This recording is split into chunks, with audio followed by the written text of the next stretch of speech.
The Chicago Sky came out of the 2024 draft with two amazing prospects that are going to really help jumpstart the Chicago Sky's rebuild and be a great foundational piece for that team. We're going to talk about the comments from the GM and the coach on those two players and why they were so aggressive at getting those two players. We're also going to look at what now are the expectations for the Chicago Sky into the 2024 season. We're going to get into all that and more right after this. Welcome to Chicago Sky Central, and here's your host, Haize. What's going on, Sky fans? Welcome to another episode of Chicago Sky Central, your number one spot for everything Chicago Sky related. I'm the host here, Haize, but more importantly, you guys can follow the channel at Chicago Sky Pod on every social media platform we happen to be on. With that being said, let's go ahead and get into this content. So, of course, after the draft yesterday, Coach Spoon and GM Jeff Pagliocca, I think this is how you pronounce his name, talked about why and how they went about this draft. And I like what they said. They started off this draft saying that they got the exact targets that they had on their board in this draft. Now, you're going to hear a lot of that from GMs across all sports, that they, of course, got their player, but this seems legit. They talked about how they made a move up the day before the draft to get that number 7 pick to kind of ensure that they were able to get Angel Reese there. And so they talked about how they did tons of research, Coach Spoon said, and that one of the things that they were targeting in this is getting players from winning programs and targeting depth. When it comes to Kamilla Cardoso, they said specifically that they loved her size, the combination of speed, her hands, the fact that that combination of speed and size is just something that they could not pass up there at the number 3 spot. And that they were, of course, was a target that they knew that they were coming into getting since they started their draft research, that that's who they wanted on the board. And when you look at Cardoso and what she's able to do with that size, with that speed, yeah, she's a little raw in certain areas. Some people have even said that sometimes she plays a little small, but she, with the rim protection, the rebounding, and the tenacity, right? And that's something that Coach Spoon and the GM both talked about in this, is saying that they wanted players that are going to set a tone defensively. And we're going to talk a little bit about that going forward as well. When it came to Angel Reese, I already said it, they talked about how they made the move up to number 7 to make sure they were going to be able to add her to the roster. Coach Spoon specifically talking about the fact that she's a relentless competitor on top of that, and the fact that she fits exactly how the coach wants the team to play. Again, going back to that defense. And when it comes to Brenna as well, they said that they felt that she was the best shooter in the country, and they love how fearless she is, and the fact that all she sees is the rim and she's not afraid to attack the rim.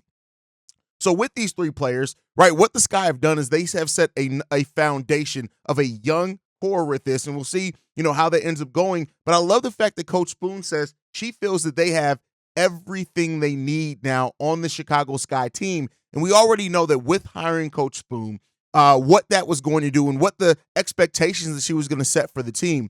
Let's make no mistake about it. Do I miss Kalia Copper? Absolutely. I miss Courtney Vandersloot still. I'm going to miss Quigley still. Like, I miss those players, what they were able to do, but what the Sky have built now here and coming in the first year now of Pagliocca running this roster, they have already set a clear vision and expectations for this to be a team that can compete, right?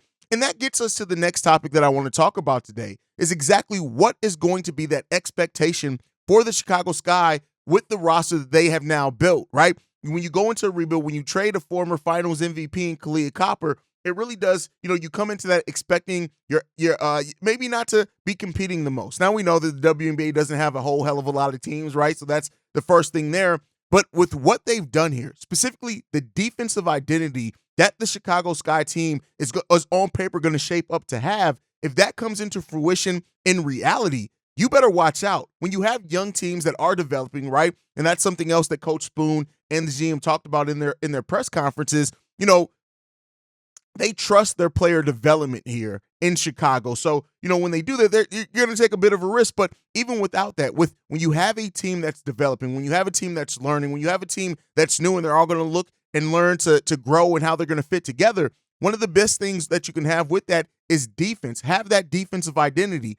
And in adding Angel Reese, adding Kamilla to this team, outside of the potential they have potential to be one of the best duos in the WNBA if they continue to develop. And yes, Angel Reese still has things she absolutely is going to have to work on and polish on their game. Both of them do. But when you have that identity of defense first, right, it's easier to compete. It's easier to win some games that maybe you wouldn't expect you to be in or be in a place to win when you have that defense. You already looked at what Dana Evans did in guarding in that defense last year, really stepping up in that. We got Diamond DeShields coming back for this team. Isabel Harrison is not going to be any slouches all either down there. And we still got Elizabeth Williams as well. That's not mentioning everybody else still on this roster. This Chicago Sky team can have the defensive identity to where it sets a tone and then it makes their offense easier as they're growing, as they're developing that offense. Yeah, Angel Reese as a shooter leaves much to be desired for, but you cannot just overlook the fact of how she does compete, how hard she's going to fight on both sides of the ball. You also have Dana Evans, who we know can fill it up, right? We got Marina Mabry, who we also know can shoot, break down the defense, things like that. And also adding in Brenda as well in that draft. It's going to be a fun Chicago Sky team to watch. And Elizabeth Williams as well, that defense, having her and Kamilla Cardoso, especially for Cardoso to learn off of and things like that. And, I expect Cardoso to probably be the starting center, but that defensive identity that the Chicago Sky could potentially have could be mind-boggling. And I don't want to call anything perfect by any stretch of the imagination especially before we actually see it on the court, because that's what we have to see first. But what we've done here, the vision that it took to make the moves that they did to kind of come in, survey, it would have been very easy for a GM and a new coach to come in and say, hey, we're going to compete. We're going to maybe try to add some things. But to come in and really overhaul the roster, trading your franchise player who last year was their first year of really being the true number one, and to have the vision to now set this foundation of a young core that's going to sacrifice for each other, this is great. And like I said, I don't mean it by hyperbole, but again, for people who actually have been, and make no mistake about it, I welcome everybody. LSU fans, South Carolina fans, thank you for joining, and hopefully that you find this show to be something that you can be a part of every single day. That's what the Chicago Sky, if you're Chi-Town Sports Central, which is the network we're a part of, with Chicago Bulls Central, Chicago Bears Central, it's about being the voice of the fans. So we appreciate you guys. We love the support. Make sure you guys stay in tune with us. Before the Sky fans that have gone through the ups and downs of this franchise, for the WNBA fans who've gone through the ups and downs and are seeing this new identity, new attention that's being brought to the W, the Sky now have two players in Cardoso and Angel Reese that are going to be bringing the identity of the team. And that's what is so important as a Chicagoan and as somebody who loves these franchises, that Chicago loves certain teams that have a certain amount of grit. This team is going to have that grit. I have no doubts about it that they're going to have that grit. And to watch the guard play, the big play, the forward play, like, this is going to be an extremely fun and an intense team, right? And that is going to be representative of our coach as well, with having Teresa Weatherspoon there to guide the development of these young players. I said it on last night's live stream. The only other coach that I would want to guide this new phase of the Chicago Sky, and especially now knowing what the identity that we have of the players, would probably be Dawn Staley, and she's not coming to Chicago. Teresa Weatherspoon is literally the perfect coach to bring the development out of these players and to build a winning program here. And so, to echo the sentiments of the coach and of the GM, that you went out and got players from winning programs because you didn't want to teach people how to compete, what it takes to win. You can teach, you can round out skills, but now you have that expectation and that identity here with the Chicago Sky. I think this is a great first step. I can't wait to see the season. But to answer the question that I originally presented in this segment is, what now are the expectations for the Chicago Sky in year one? And I'll just go on to say this. I think it's to compete. I think it's to play hard. I think it's to go out there and grind out every win. Yeah, there are going to be teams that are more talented than the Sky, but I tell you what, the way that this defense is looking on paper, at least, man, that's going to be a stifling defense, and it's going to be difficult to score points. And you're definitely not – you're going to have to play with an edge when you play against the Chicago Sky next year, and this is going to be fun, man.